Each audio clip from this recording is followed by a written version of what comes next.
இந்த ஒரு வீடியோவில் சென்னை எம்ஜிஆர் சென்டர்லேருந்து சேலம் ஜங்ஷன் வரையும் கோயம்புத்தூர் இன்டர்சிட்டி எக்ஸ்பிரஸில் ட்ரெயின் ட்ராவல் பண்ணுறது தான் விலாகாக கவர் பண்ண போகிறோம். வீடியோவை ஃபுல்லாக பாருங்கள். இப்போ நான் கரெக்டாக சென்னை எம்ஜிஆர் சென்டரில் இருக்கேன். நான் ட்ரெயின் ட்ராவல் பண்ண போகிற ட்ரெயின் நம்பர் 12679. ஸோ இந்த ட்ரெயின் பார்த்தீங்கன்னா கரெக்டாக எம்ஜிஆர் சென்டரில் 2:35க்கு மதியம் டிப்பேச்சர் ஆகும். ஸோ கோயம்புத்தூரில் பார்த்தீங்கன்னா உங்களுக்கு 10:30லேருந்து 10:45 ரீச் ஆகிரும் கோயம்புத்தூர் ஜங்ஷனை.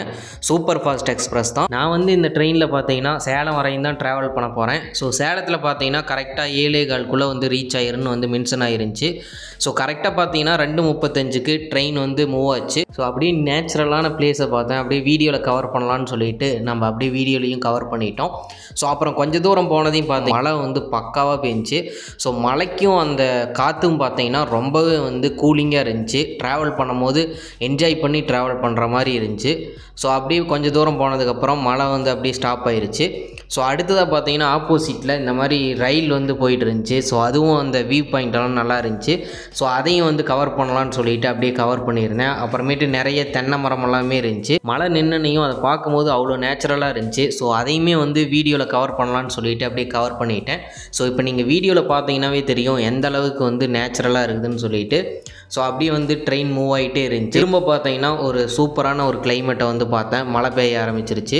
ஸோ அப்படியே வீடியோவில் கவர் பண்ணியிருந்தேன். ஸோ இதெல்லாம் பார்த்தீங்கன்னா ஜோலார்பேட்டை ஜங்ஷன் திருப்பத்தூர்லாம் தாண்டி போகிறதுக்கு முன்னால் எடுத்த வீடியோ தான். கரெக்டாக 7:15க்கு பார்த்தீங்கன்னா சேலம் ஜங்ஷன் கோயம்புத்தூர் இன்டர்சிட்டி எக்ஸ்பிரஸில் நம்ம இறங்கிட்டோம்.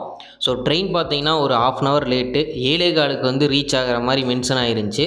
ஆனால் 1/2 hourக்கு அப்புறம் ஒரு 7:45 ஆயிடுச்சு ரீச் ஆகிறதுக்கு சேலம் ஜங்ஷனை. ஸோ அப்படியே வெளியே இது ஒரு அப்படியே வீடியோவாக கவர் பண்ணியாச்சு. இந்த ட்ரெயின் பார்த்தீங்கன்னா கரெக்டாக 2:35க்கு எம்ஜிஆர் சென்டர்லேருந்து பிளாட்ஃபார்ம் 11லேருந்து கரெக்டாக டிப்பேச்சர் ஆகுது. ஸோ அடுத்த ரயில்வே ஸ்டேஷன் பார்த்தீங்கன்னா அரக்கோணம் ஜங்ஷனில் பிளாட்ஃபார்ம் 1ல் நிற்கும். நெக்ஸ்ட்டு அரக்கோணம் தாண்டினதுக்கப்புறம் காட்பாடி ஜங்ஷனில் கரெக்டாக பிளாட்ஃபார்ம் 1ல் நிற்கும். அடுத்ததாக ஆம்பூர் ஜங்ஷனில் பார்த்தீங்கன்னா பிளாட்ஃபார்ம் 3ல் நிற்கும். ஆம்பூருக்கு அடுத்தது ஜோலார்பேட்டை ஜங்ஷனு. ஸோ அங்கே பார்த்தீங்கன்னா ஒரு 5:30 to 5:45 ரீச் பண்ணிடும். பிளாட்ஃபார்ம் 1ல் நிற்கும். அடுத்ததாக சாம்பல்பட்டி ஜங்ஷனில் பார்த்தீங்கன்னா 5:45லேருந்து உங்களுக்கு 6 மணிக்குள்ளே ரீச் பண்ணிடும். ஸோ அங்கே பிளாட்ஃபார்ம் 2ல் நிற்கும். அடுத்ததாக மொரப்பூர். ஸோ அங்கே 6:15 ரீச் பண்ணிடும். பிளாட்ஃபார்ம் 3ல் இருக்கும். அடுத்ததாக பொம்முடியில் பார்த்தீங்கன்னா 6:45 ரீச் ஆகிரும். பிளாட்ஃபார்ம் 2ல் நிற்கும். நெக்ஸ்ட்டு சேலம் ஜங்ஷனில் 7:15 to 7:30 ரீச் ஆகிரும். இங்கே பிளாட்ஃபார்ம் 4ல் நிற்கும். நெக்ஸ்ட்டு ஸ்டேஷன் பார்த்தீங்கன்னா ஈரோடு ஜங்ஷன் தான். இங்கே 8:10லேருந்து 8:15 வந்துடும். பிளாட்ஃபார்ம் 2ல் ட்ரெயின் நிற்கும். நெக்ஸ்ட்டு பார்த்தீங்கன்னா ஈரோடு விட்டால் திருப்பூர் தான். ஸோ திருப்பூர் பார்த்தீங்கன்னா உங்களுக்கு 9 to 9:15 ரீச் பண்ணிடும். பிளாட்ஃபார்ம் 1ல் ட்ரெயின் நிற்கும். நெக்ஸ்ட்டு திருப்பூருக்கு அடுத்தது பார்த்தீங்கன்னா கோயம்புத்தூர் நார்த்து. இங்கே 9:45 ரீச் ஆயிரும். நெக்ஸ்ட்டு கோயம்புத்தூர் ஜங்ஷன் பார்த்தீங்கன்னா உங்களுக்கு 10:30 ரீச் ஆயிரும். இந்த ட்ரெயினில் ட்ராவல் பண்ணும்போது எப்போல்லாம் ரஷ்ஷாக இருக்குதுன்னு பார்த்தீங்கன்னா நீங்கள் வீக்கெண்டில் ட்ராவல் பண்ணுறீங்கன்னா கண்டிப்பாக ரஷ்ஷாக இருக்கும். நீங்கள் அன்ரிசர்வேஷனில் போகிற மாதிரி தான் இருக்கும். அதுலேயுமே ஓரளவுக்கு ஃபுல்லாகிரும். ஸோ அது மற்றபடி பார்த்தீங்கன்னா நீங்கள் வீக்கெண்ட் இல்லாமல் புதன்கிழமை வியாழக்கிழமை இல்லை செவ்வாய்க்கிழமை ட்ராவல் பண்ணுறீங்கன்னா அந்தளவுக்கு ஓரளவுக்கு கூட்டம் இருக்காது. ஸோ நீங்கள் சீட்லேயே டிக்கெட் வாங்கிட்டு ட்ராவல் பண்ணிக்க முடியும். அதே மாதிரி ரொம்ப நாள் லீவ் வருது, நீங்கள் அதுக்கு முன்னால் இப்போ வெள்ளிக்கிழமை அப்படின்லாம் போகிறீங்க அப்படின்னா கண்டிப்பாக கூட்டமாக தான் இருக்கும். ஸோ நீங்கள் அன்ரிசர்வேஷன்லேயே தொங்கிட்டு போகிற மாதிரி சுச்சுவேஷன் கூட வரலாம். ஸோ நான் அந்த மாதிரி ஒரு சில டைம் வந்திருக்கேன். ஸோ இந்த டிக்கெட்டே பார்த்தீங்கன்னா இப்போ நான் உங்களுக்கு வீடியோ போடுறதுக்கு முன்னால் நான் ட்ராவல் பண்ணது ஒரு 2 நாளைக்கு முன்னே தான். இந்த வீடியோ இப்போ நான் ரிலீஸ் பண்ணுறேன்னா 2 நாளைக்கு முன்னே ட்ராவல் பண்ணேன். ஸோ ஆனால் நான் புக் பண்ணது பார்த்தீங்கன்னா 2 months முன்னையே புக் பண்ணிட்டேன். ஸோ அந்தளவுக்கு டிக்கெட் நம்ம போகிற லீவை பொறுத்து இப்போ ஒரு 4 நாள் லீவ் இருக்குது அப்படின்னா உங்களுக்கு சீக்கிரமாக டிக்கெட் புக் ஆயிரும்.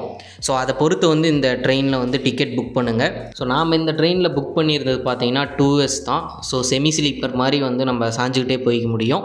ஸோ இதில் ஏசி கோச்சுமே இருக்குது. ஸோ அதுக்கு உங்களுக்கு ஓகேனா ஏசி கோச் கூட புக் பண்ணுங்கள். ஆனால் கொஞ்சம் ஃபாஸ்ட்டாக போகிறதுனால நீங்கள் குயிக்காகவே ரீச் பண்ணிட முடியும். இப்போ நீங்கள் கோயம்புத்தூரே போகிற மாதிரி இருந்தால் கூட 10:30லேருந்து 10:45 நீங்கள் கோயம்புத்தூர் ஜங்ஷனே ரீச் பண்ணிட முடியும்.